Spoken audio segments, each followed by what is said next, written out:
A ship is traveling across the Atlantic Ocean when a storm starts.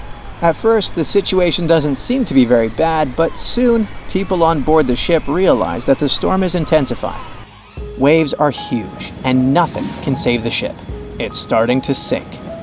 On board, there's only one lifeboat. Sadly, it can only hold one person. The captain is in a terrible situation. He needs to decide which passenger can be given a chance to survive. Besides the captain, there are 8 people on board.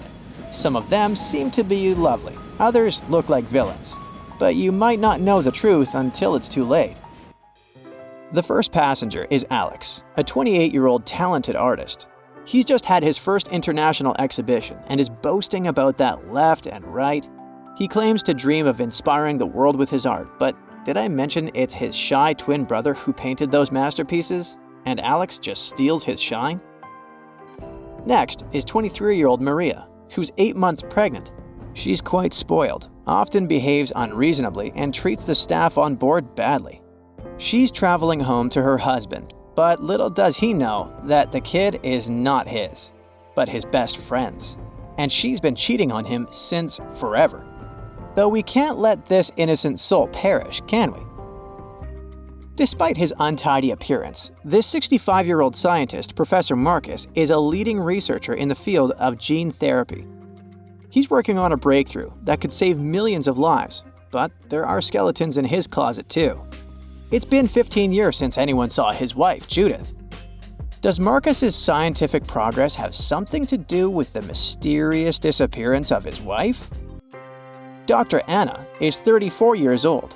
She's a surgeon who saved hundreds of lives during natural disasters. She succeeded as a doctor, but failed as a parent. Her 3 daughters live with their dad and don't want to hear anything about their mother. 78-year-old Teresa is a widow whose family gave up on her because of her bad temper. She's traveling for the last time in her life to visit her late husband's grave. A little boy, Mark, is just 7 years old, but his unruly character has caused a lot of arguments between the other passengers. He's traveling alone since his parents are supposed to meet him on the shore. This brat's parents are too busy working, so he gets more and more uncontrollable. Who knows what he'll be capable of doing in 10 years or so? A robot android, Alpha 3, is also on board the ship. It has an artificial intelligence created to assist in expeditions. It can also control the ship in emergency cases. And the last passenger is Emily. This beautiful and charming woman is 30 years old. She lives off of powerful, old, rich men and has enough money to burn. She hasn't worked a single day in her entire life and just travels the world. To make his choice, the captain invites each of the passengers to listen to their stories. He asks each of them just one question. Why would you be the one to survive? Alex says, "You see, my art can inspire and change the world. Looking at my works, they help people see the beauty of life, especially during difficult times. I must continue living. I have so much to show through my paintings." Maria answers, "Can't you see that a new life is growing inside my body? It's me and my unborn kid who must survive. We risk losing a talented doctor or an artist in the future. It's not just my life we're talking about." Professor Marcus says, "My work is not finished yet. It might save thousands of lives.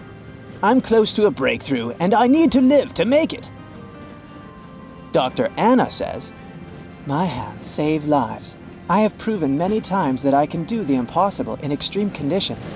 The world can't lose my skills and knowledge." The elderly woman begs, "Please, you must understand me.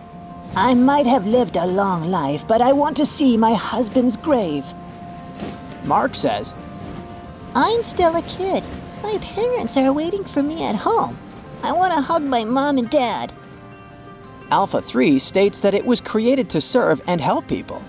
Its ability to analyze situations and make rational decisions in a crisis can be used to prevent future disasters. Emily admits, "Look at me. Doesn't every person have their unique value? I'm young and beautiful, and I have a lot of potential. Surely you see it." The captain is desperate.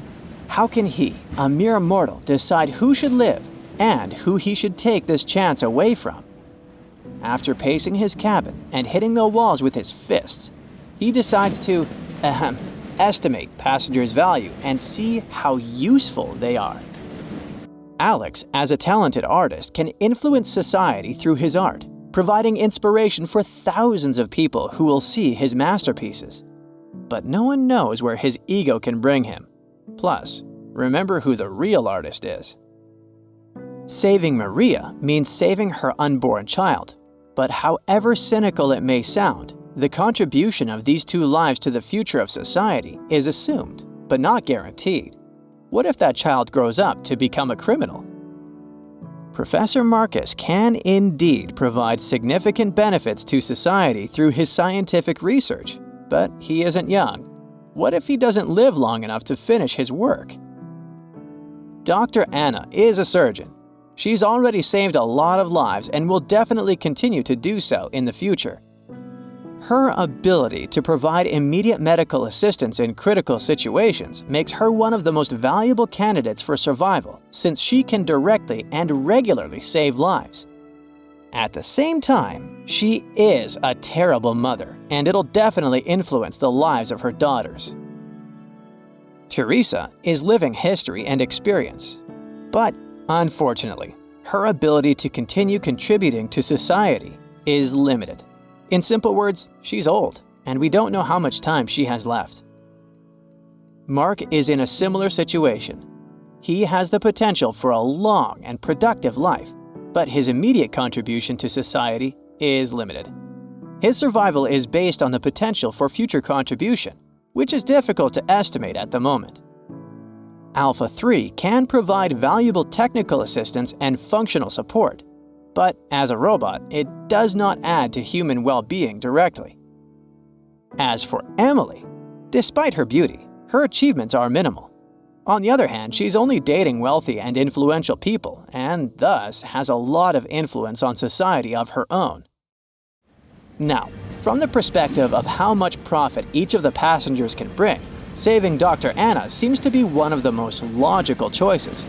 Her knowledge and skills can save many lives in the future, which means the greatest good for the greatest number. But let's have a look at the captain's choice. In the end, after listening to all the passengers and pressed for time, the man decides to save Emily. Can you figure out why he's made such an unexpected choice? Write your answer in the comments below. You can also pause the video to think it over. Okay, I suppose you're ready for the answer to be revealed. You see, even though each passenger presented very compelling arguments for why they should be saved, the captain was particularly moved by Emily's charm and attractiveness. And even though there were more logical candidates in terms of utilitarianism and humanism, the captain succumbed to his personal feelings and preferences, which influenced his decision. This riddle illustrates that in real life, people often make choices based on their sympathies and preferences rather than logic or public benefit. This is because emotions and personal relationships can have a strong influence on our perception of situations and decision-making. Here's a real-life example. HR managers tend to choose candidates they like or share common interests with, and it doesn't matter that other candidates might have more suitable skills or experience. This phenomenon is known as the similarity effect. Now, I've got an important question for you. Which passenger would you save? Share your choice in the comments. But I'd like to remind you that there is no correct answer. That's it for today. So hey, if you pacified your curiosity, then give the video a like and share it with your friends. Or if you want more, just click on these videos and stay on the bright side.